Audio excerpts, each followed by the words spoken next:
I've taken a look at your proposal. It's much better than the ones you showed me before, but I'd still like to make some changes. Oh, come on, not again. Isn't this the 6th proposal I've shown you? What's your issue this time?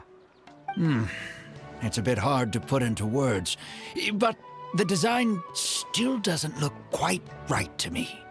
I have to say, that's a terribly vague and unconvincing explanation. Please enlighten me. What would feel more right to you? For starters, don't you think this roof is jutting out a bit too far from the top? It looks almost like the head of a fungus. This door, too. I don't think it needs to be nearly this large. If you could reduce it to around my height, you could use the leftover materials to construct a few more rooms. The roof and the door are the most fundamental parts of a building. If we were to change them, then what would be left of the design? Even if the soul of the building won't be lost, all traces of architectural style would be gone. Anyone with the slightest inkling of architectural knowledge would know to leave them alone. Oh, I understand the principles of what you are saying, of course, but the truth remains that I'm still a bit unhappy with the design as is. Is there anything else that you can do? Oh, actually, I just got an idea. Can we get rid of all the extraneous sections on the roof, so the whole design will just be one vertical structure, similar to that of a tree trunk? What? Don't architects often say that symmetry makes everything more balanced and pleasing to the eye? This way, the proportions will be completely balanced. I really don't know how you managed to come up with such a ridiculous idea. Wait, don't tell me. Someone hired you specifically to commission me and put me through the ringer? Come to think of it, though, I really don't think I've gotten on anyone's bad side recently. Anyway, that's it. I will not be working on this commission anymore. Goodbye. Maybe you can find yourself some other genius who'll be able to satisfy your demands. Hey, young man, please wait! Oh.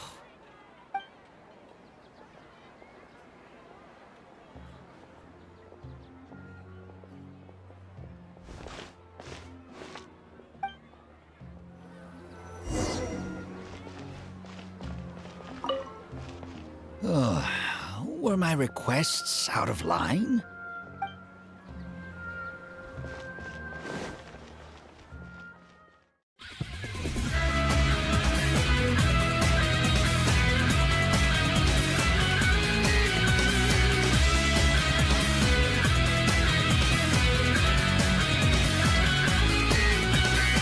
In this new land unknown, a bright light has been shown. Darkness now swept away, a world of life for us to play. Upon the scorched barren land, we see scars in the sand. In any conflict, I'll dive, face it on, risking my life. I need to draw just one more time and create a miracle. I need to take strength to reveal the missing piece within my memories lost in the past.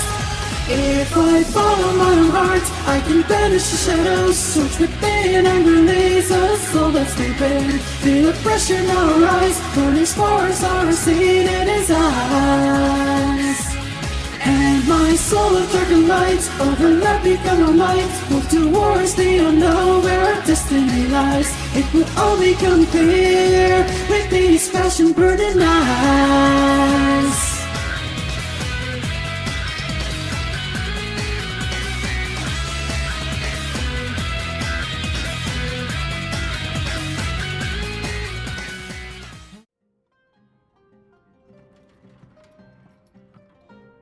Taking this commission was truly the worst decision ever.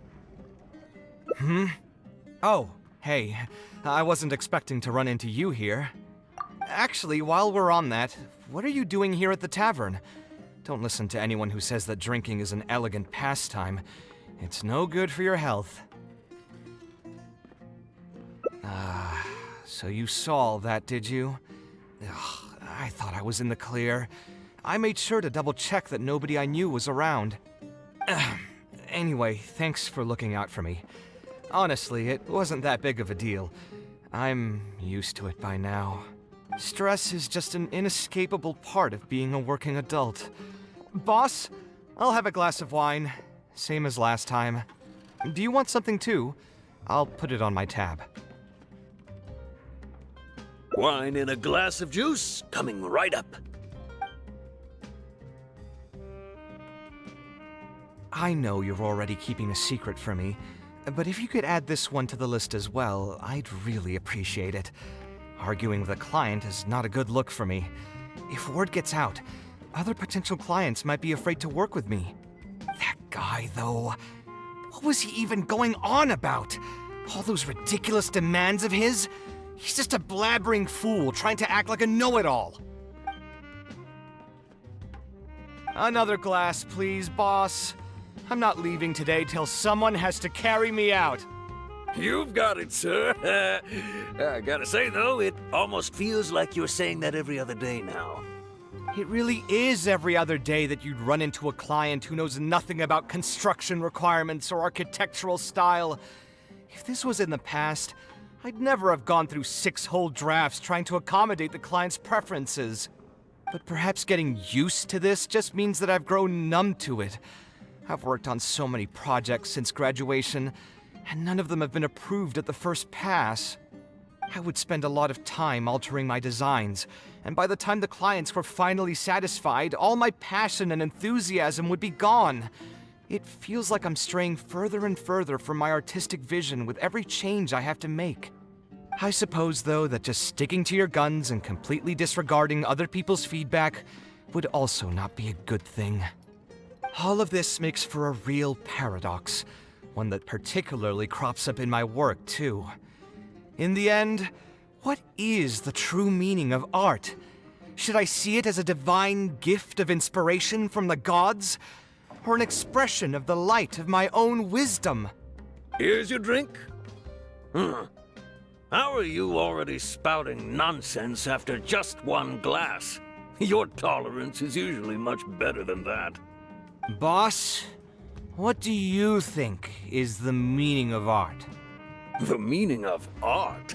Really, my friend, who in Sumeru understands art better than you? Anyway, I don't know about art, but I do know that I'm interested in business, and some patrons are waiting to be served. So, you'll have to excuse me for now. Just holler if you need anything. What do you think, traveler?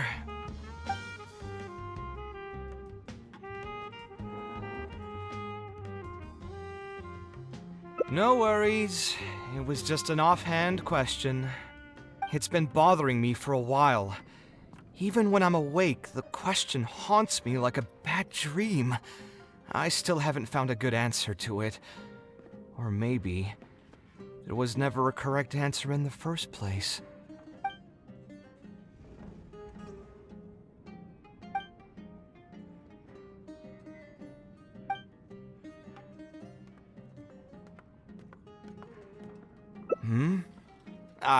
Thanks for offering, but you've seen how he is.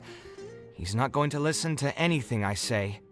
He understands nothing about my design, and all the suggestions he made were as if he just wanted to mock me. Okay, it is possible that I was just jaded by my frustration. Well, given I'm already on my 6th draft, I can probably push myself to make a 7th. Let's go have another talk with him. I know where we'd be able to find the guy. There's no time to waste. The wine can wait until another time. I'll go take care of the bill. Kaveh, what are you doing here? I've changed my mind. I was overreacting earlier. Can we try discussing the project some more? My apologies as well. Now that I think about it, some of my requests were indeed a bit unreasonable. If I choose you to create the design for my project, I should have a bit more faith in your vision. Thank you for understanding. Mutual trust is the basis for good communication. Now that we've got that out of the way, I think we can have a more productive conversation. To be perfectly honest, your commission request has been the most peculiar one I've ever received. Even now, I still know nothing about the building's intended purpose. All I know is that you want to build something in the desert for public use. I am aware that overly specific requests will restrain the architect's artistic freedom. However, knowing nothing about the intended purpose of the building also means I have no idea if I'm on the right track. I've produced several draft proposals for you to choose from, and you've rejected every single one. If we don't get on the same page, it could be a decade before we can finally break ground on this project. Yes, I've given this some thought already. I think we can go with the general direction of the latest proposal that you just showed me. It's just... Just what? Putting the building design aside, can we get some less expensive materials for the floor tiles? Yeah, I know someone in the business, and the red bricks he sells can go for pretty cheap. The timber here as well. We should be able to find some substitutes. Please give me a moment. My head's starting to hurt again. Just please hold on for a second. So, let me get this straight. You want to reduce the cost of the project, right? But if we implement your suggestions, then I'm afraid we have to scrap the entire design.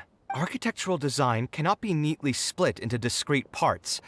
Any change to one part of the design will affect the quality of the whole thing.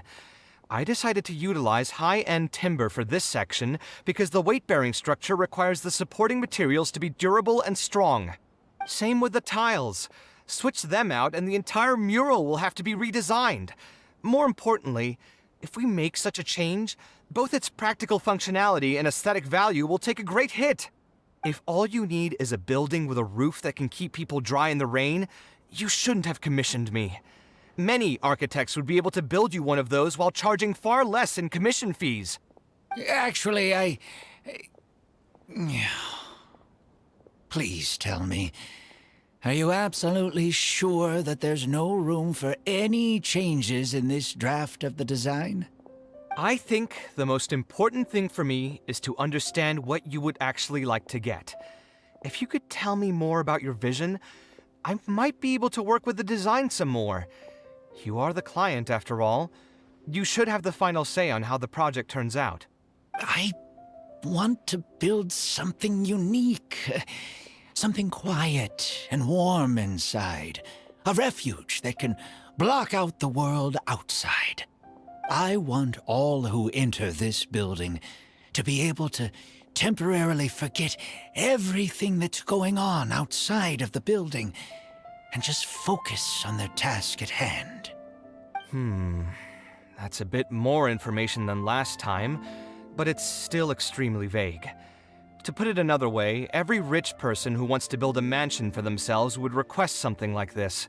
We've gone through many proposals, and this draft is already the cheapest one. Cutting costs by substituting building materials will not only detract from the overall effect of the building, it also won't save you much more in the grand scheme of things. Thank you for giving it so much thought. Please, give me some more time to mull over the budget. I'll get back to you once I've figured out a solution. I still have a few business meetings that I must attend, so I'm afraid I'll have to leave for now. You can just leave the proposal as is. I'll get in touch once I've given it some more thought.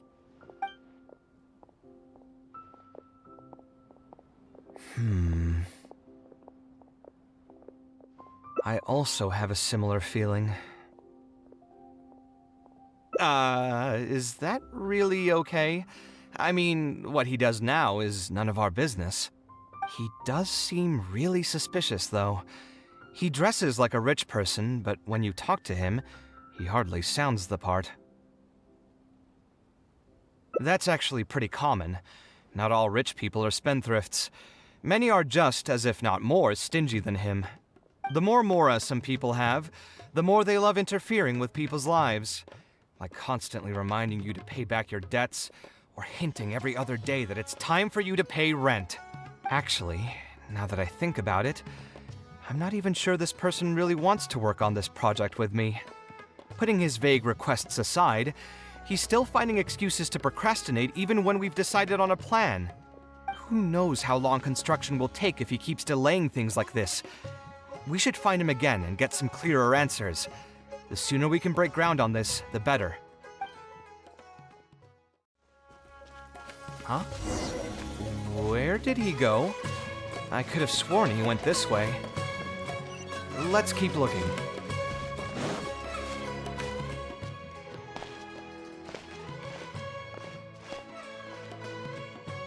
Oh, hey, look! Isn't that Badawi? It sure looks like him, but he's dressed completely different now. What is he up to? Didn't I tell you before? I'm not looking for more workers. Plus, aren't you a bit old for physical labor? If something happens to you, I won't be able to pay for it.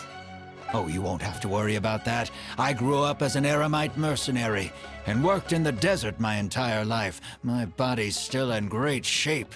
I don't have many talents, but I still have my muscle. If you need someone to unload goods or drive away sumpter beasts, I'm your man. You used to be an eremite mercenary? I know there are a lot of bad apples in our ranks, but most are just trying to make a living. We're not that greedy by nature, and we'll do our best when given a job. Let me think. I'm sorry, but I still can't take you in. I don't have any open positions right now, and don't have the Mora for anything more. How about this? Why don't you try your luck somewhere else? Okay. He used to be a member of the Eremites? Huh. From the way he was dressed, I would have thought he was a merchant from the rainforest. Let's ask him about it.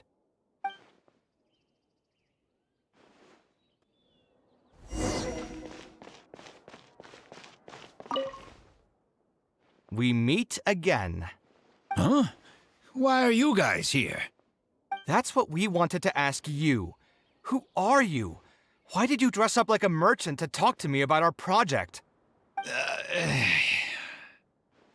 There's no need for us to continue this project if you still want to keep hiding things from us. I don't work with individuals I can't trust. Believe me, I didn't have any bad intentions. It's just... All right, there's no point hiding anything anymore. The building I'm trying to commission you for is not really a personal residence for me, but rather a library for children living in the desert. A library? Funded entirely by yourself? Shouldn't this be the responsibility of the academia? I've heard that the academia will be looking to prioritize the desert with the allocation of educational resources and materials. It sent over a large shipment of regular goods just last month. You're right, and I was aware of these happenings as well. I just figured what I want to do is a separate effort from what's already being done by the academia. The desert is too vast. Even if the academia spends a lot of effort trying to disseminate knowledge in those parts, it might still take decades, if not centuries, to reduce the educational gap that already exists between the two regions. And what's more, I don't know if the academia would ever reverse its stance in the future. All I know is that as a desert dweller, we should not wait passively for good things to happen to us. If we only did that, we'd never be able to stand up and hold our heads high. I don't have much longer left on this world, so I just want to use whatever time I have to contribute something to my homeland. I didn't want you to know that I came from the desert. I've lived in the desert my entire life, and there wasn't anyone here that I could trust. I figured I needed as much safety as I could get. To the point that you even disguised your identity? That's certainly taking playing it safe to the next level. Hold on. Don't tell me you've also been scammed before. When I first came to Sumeru City, I brought a lot of Mora, hoping to find an architect that I could work with.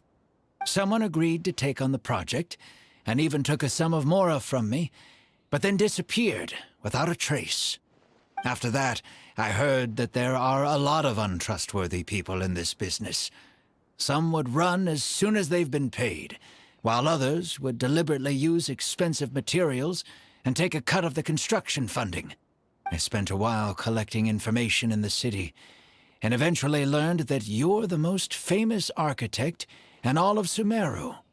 I figured that you wouldn't need to make Mora by scamming people, so I decided to reach out to you. By the way, how did you know I was scammed? I don't think I've ever mentioned that to anybody. Just a hunch. A while ago, I accepted an offer to work on a project in the desert, and was also scammed out of a large sum of Mora. I ran into someone who was living in a pretty run-down house. I noticed a load-bearing wall on the verge of collapse, and suggested that I build a new house for him. He said that he had no way to pay for it, so I loaned him some of my own Mora, and told him to get some stone and timber from the local vendors. Soon after that, I found out that he had gone gambling with all the money, and lost everything, down to the last coin. And after that, he even borrowed Mora from me twice more, using a different excuse each time. I didn't even suspect him of any wrongdoing until he hired a group of mercenaries and tried to ambush me in his own house. According to him, I looked like an easy target because I was an academia scholar who didn't have any family or friends in the desert. What kind of person would just look at someone else and think, this guy looks like an easy target? Those kinds of things do happen every once in a while, yes. Folks like him are the exact reason why us desert dwellers' reputation have gone down the drain. I must apologize to you on their behalf. It's all right. You were also scammed by someone from Kshahrewar after all. I should apologize to you on their behalf. Ultimately, neither of our experiences had anything to do with the desert or the rainforest. People who are new to an area are always easy targets for criminals. Yeah, you'll find both good and bad people everywhere. I can't understand the logic of those who like to take advantage of others, but I have to accept their existence as a fact of life. Anyway, I digress. Let's return to the topic at hand. Did you keep rejecting my designs because you thought I was deliberately using expensive materials to take a cut as a middleman? That's what I was afraid of initially, yes. I eventually understood that you weren't out to cheat me. But unfortunately, I still don't have nearly enough Mora to pay for the design you proposed. I've done the math and know that we should be able to make it if we cut some corners.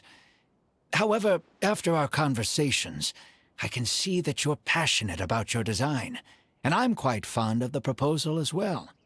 So, I decided to try and see if I can afford your proposal as is. I've been looking for work every day, and in another month, I should be able to cobble together enough Mora to meet the budget. By cobble together, you mean you're going to spend your entire life savings on this project? But then, what will you do if something unexpected comes up, and you find yourself stuck with no emergency fund? To be honest, I haven't really thought about that. I mean, when you've lived to be my age and something happens, you can't really call it unexpected anymore. All I want is to build this library before I leave this world, so that the children of the future would have some books to read, and the desert dwellers would be able to learn their letters and pick up some practical knowledge. A while ago, I heard that the academia had decided to recruit a number of exceptional children from the desert. Of course, this is welcomed news. But as someone who's spent their entire life in the desert, I still have a few concerns. I know the desert life and can predict what the problems will be. Many children from the desert have had neither the interest nor the proper environment to learn. So even if the academia would take them in, once they enter the halls, they might find themselves surrounded by other children who look and act very differently from them. And as a result, they might become socially isolated.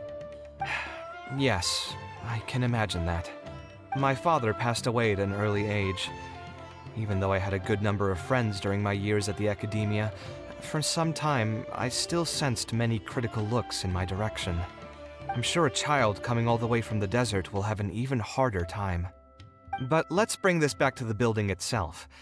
I think you said that you want this building to be quiet and warm, with its doors serving as a solid barrier to block out the sound and fury outside, and allow one to focus on the book in their hands. Building it according to the current plan will be quite costly. Even if I don't charge you any commission fees, I don't think we'd be able to keep it under your budget.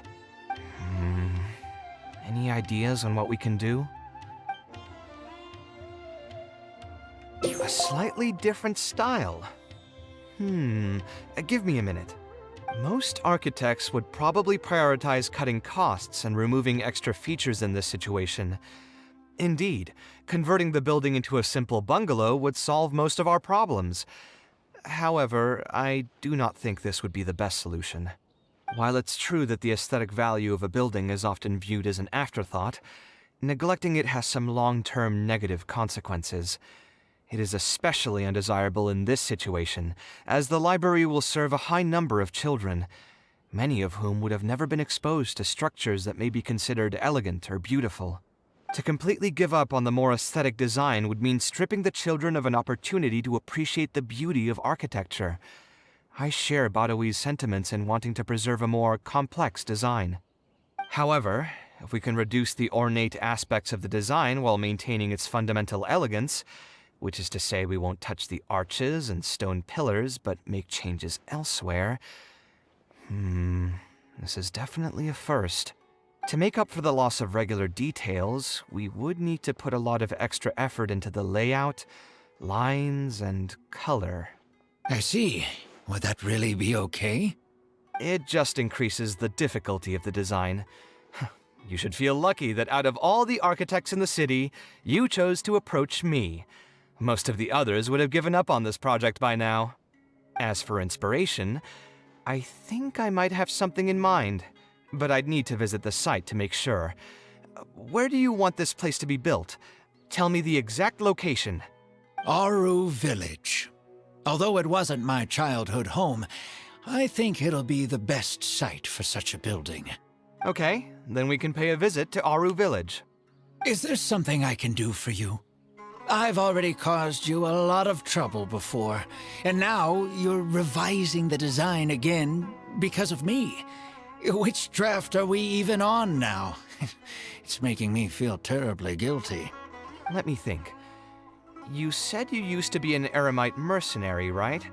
In that case, you could help us clear out some monsters that are blocking the way to Aru Village.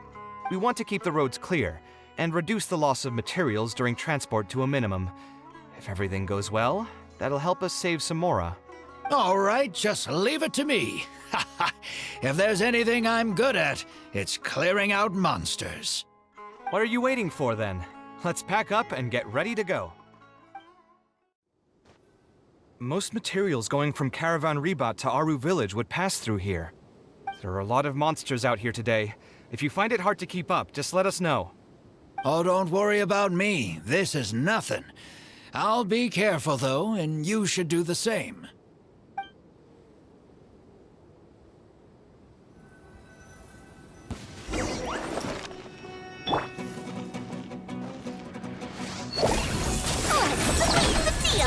Rain outlines your fate.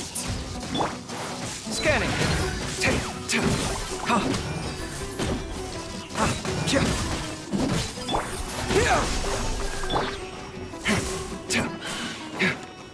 Body and mind, let me weave you a verse. Know my sword. Rain outline. Spring forth! Come at me. Watch and learn. Keep.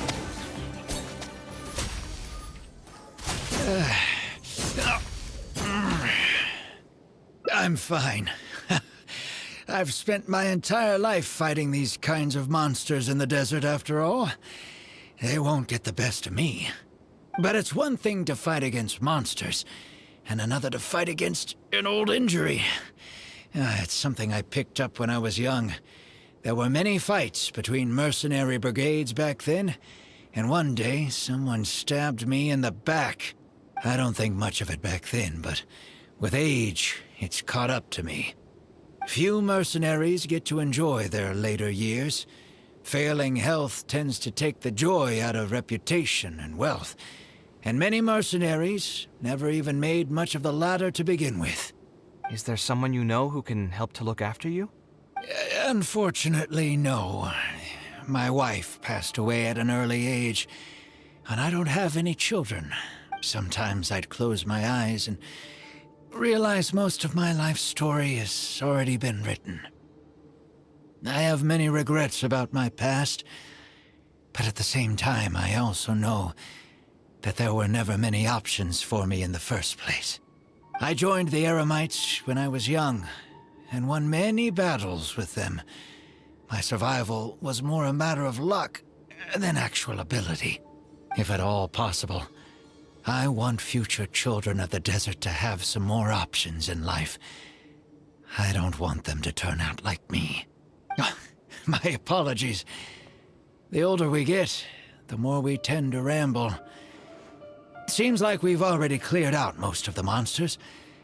Let's hurry over to Aru Village.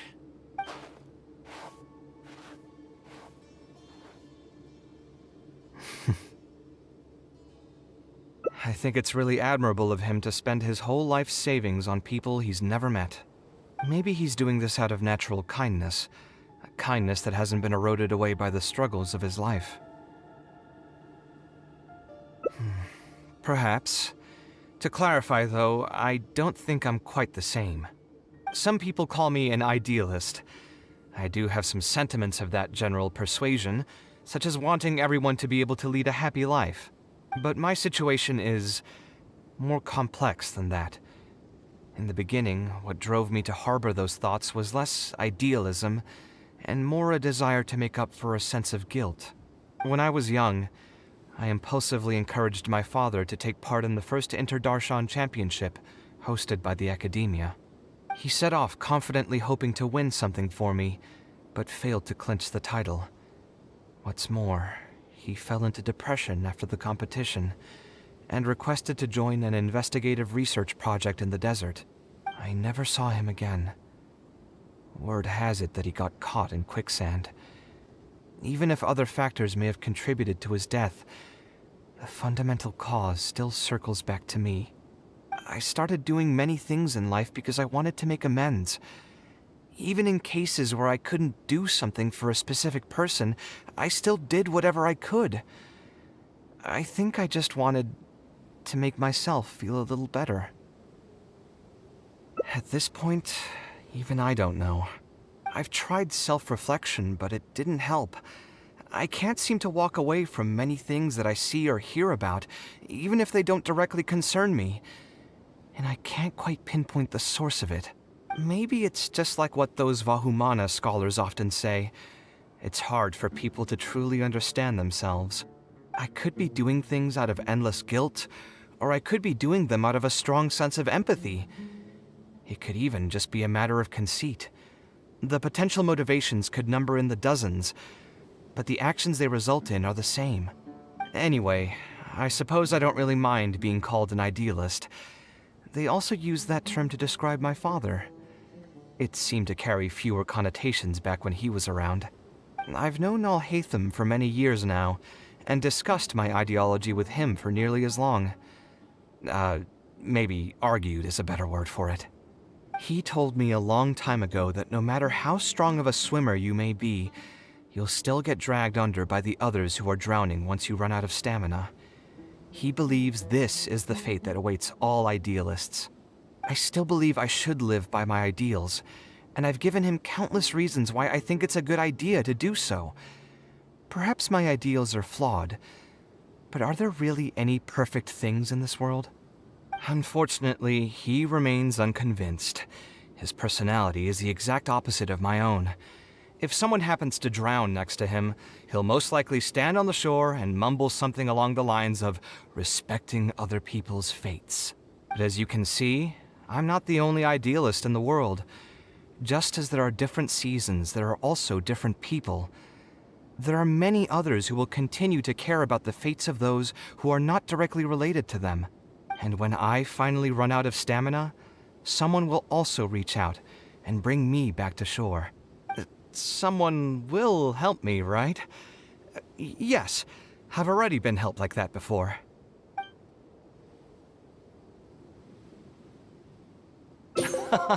But you've helped me plenty already. If you didn't reach out to me, I would probably be passed out on the tavern table right now instead of talking with Badawi. Either way, I'm feeling much better than when you first found me at the tavern. I can feel inspiration already welling up inside of me. Maybe this will be just the opportunity I needed to create a whole new style. All right, let's head to Aru Village.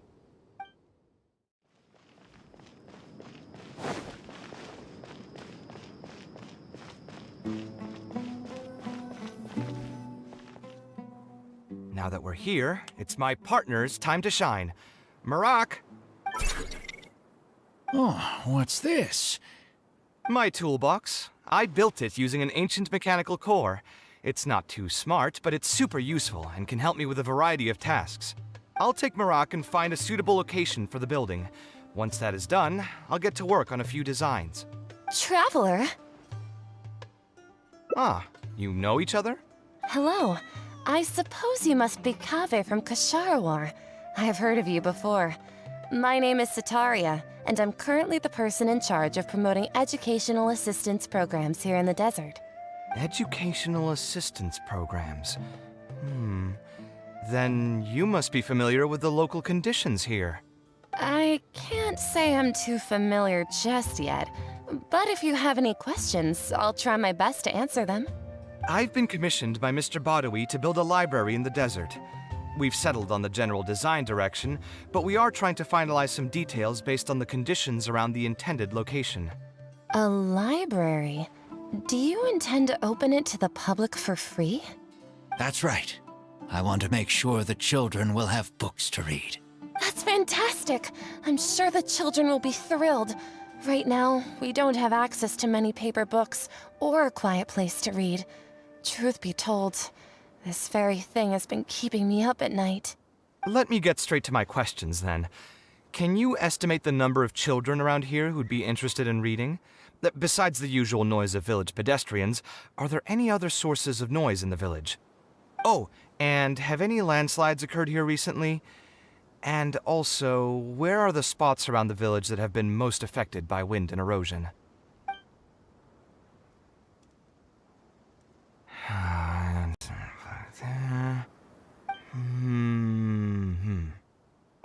All right, that should be everything. Badawi, let's go over the budget again.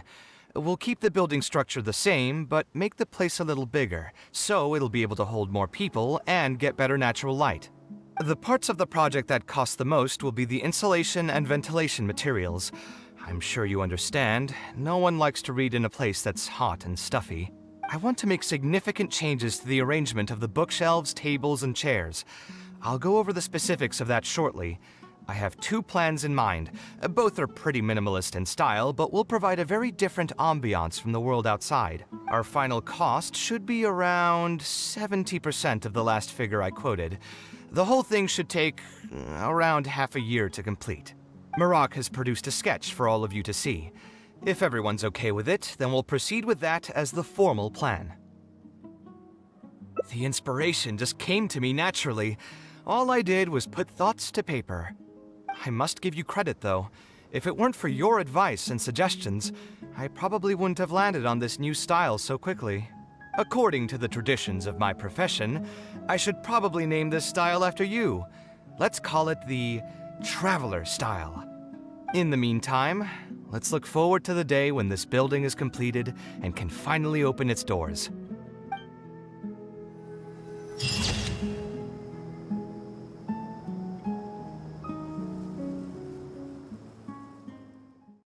Yeah, he's one of the Kshahrewar people that I work with.